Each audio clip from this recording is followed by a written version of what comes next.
Kembali di Net Bali, peringati hari ulang tahun yang ke-229 Kota Denpasar selenggarakan Malam Apresiasi dan Budaya. Tak hanya menyuguhkan hiburan, apresiasi kepada masyarakat yang telah mengharumkan nama Kota Denpasar juga diberikan. Senin malam, ribuan masyarakat Kota Denpasar padati Gedung Arda Chandra Art Center untuk menyaksikan langsung Malam Apresiasi dan Budaya dalam memeriahkan ulang tahun Kota Denpasar yang ke-229. Pada malam apresiasi ini, berbagai hiburan ditampilkan untuk menghibur masyarakat Kota Denpasar.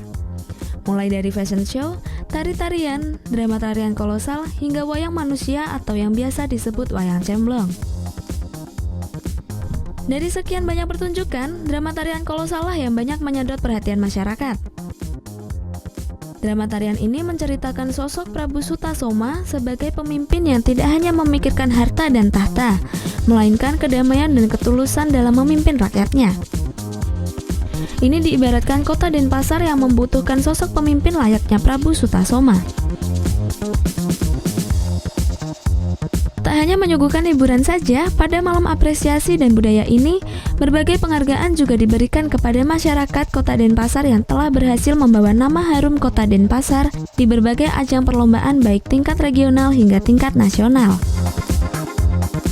Di usianya yang ke-229, banyak pencapaian yang sudah ditorehkan Kota Denpasar. Namun pemerintah pun masih akan terus berbenah untuk memajukan Kota Denpasar. Ya, kami akan mematangkan Smart City itu sendiri. Jadi barusan juga kita sudah soft launching daripada kontrol room kita. Artinya akan lebih memaksimalkan pelayanan dan juga untuk lebih artinya ini lebih memonitor apa yang memang keluhan-keluhan yang terjadi di masyarakat.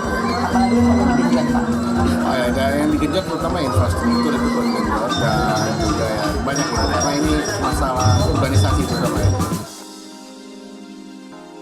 Berbagai harapan akan kemajuan Kota Denpasar juga muncul dari masyarakat sekitar. Saya sih berharap Denpasar bisa lebih baik lagi ya, terutama buat saya sebagai anak muda, di mana nanti pemerintah bisa mengakomodir segala kegiatan pemuda. Sekarang sudah berjalan dengan baik. Dari yang saya lihat, kebersihannya perlu ditingkatin, terus juga di beberapa tempat biar tak macet lagi, terus sama titik banjirnya semoga bisa lebih berkurang. Berbagai rangkaian peringatan hari ulang tahun Kota Denpasar ini sebelumnya juga sudah diselenggarakan. Hingga puncaknya pada malam apresiasi dan budaya yang dihadiri oleh seluruh jajaran pegawai pemerintah Kota Denpasar dan warga Kota Denpasar. Vera Zenvia, Riri Anggono melaporkan untuk Net. Thank you. Udah selesai nonton beritanya? Jangan pergi dulu dong. Subscribe dulu dan nonton tayangan lainnya di sini. Subscribe, nonton lagi. Subscribe, nonton lagi.